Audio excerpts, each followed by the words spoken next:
Je suis originaire du Brésil. Après, à 18 ans, je suis allé à São Paulo où j'ai fait mes études et j'ai commencé ma carrière en tant que monteur et réalisateur là-bas.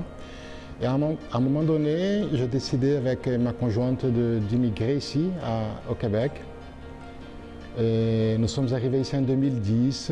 Je suis allé étudier ici, à côté de la Cinémathèque à Nice, où j'ai réalisé à la fin des études un court-métrage qui s'appelle L'Iconographe. Je voudrais que ce soit un artiste immigrant comme moi. J'ai cherché un peu partout. Il y a un moment où Alexandre Sobolev, un iconographe d'origine russe, m'a appelé et m'a parlé de ce qu'il faisait. J'ai trouvé ça magnifique, là. Quelqu'un qui, encore aujourd'hui, peint avec du jaune d'œuf et prépare toutes ces teintures et qui donne des cours en plus ici à Québec de cette façon de peindre des œuvres d'art religieuses orthodoxes à Montréal. Et c'est pendant le tournage de ce film-là que j'ai connu deux moniales qui étaient des étudiantes qui suivaient des cours avec lui, deux moniales de l'abbaye Sainte-Marie des Deux-Montagnes. C'était des moniales bénédictines cloîtrées qui sortent presque jamais, mais elles sortaient pour faire suivre ces cours-là.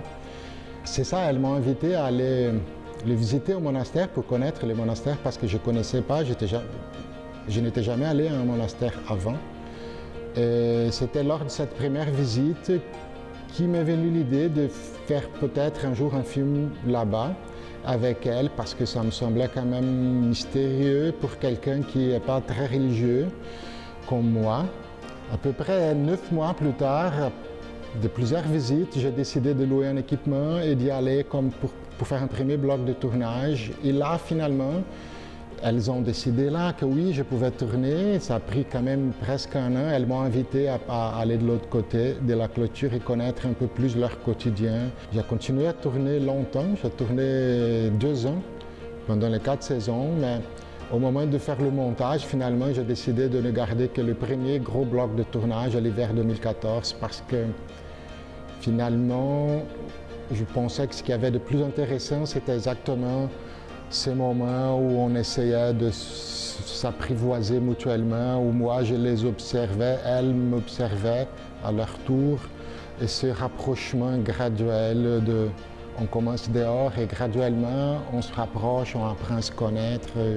En fait, ça m'a pris finalement, c'est 9 ans plus tard que le film a fait sa première au RIDM.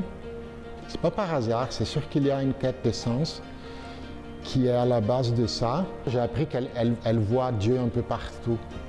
Elles vont manger un repas assez simple et elles trouvent ça magnifique. C'est ça, c'était contagieux, c'était beau de le connaître.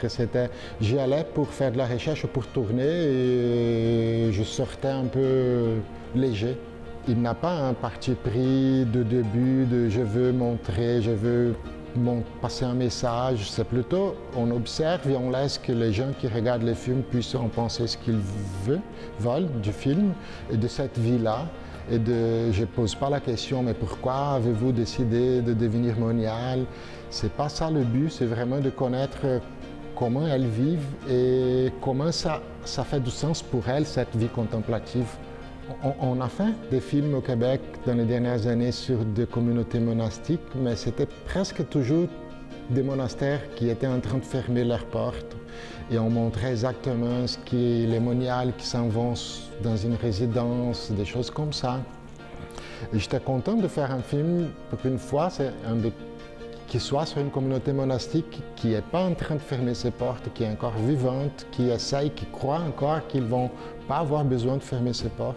Moi, je suis 100% en faveur du progrès, du changement, mais je pense que ça fait du bien quand même de voir que malgré tout ce changement, tout le bouleversement, qu'il y a certaines choses qui restent, qui changent peu ou changent pas.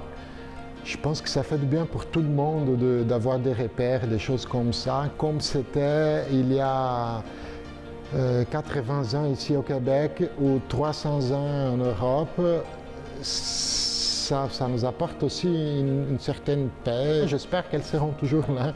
Et je pense que ça peut coexister.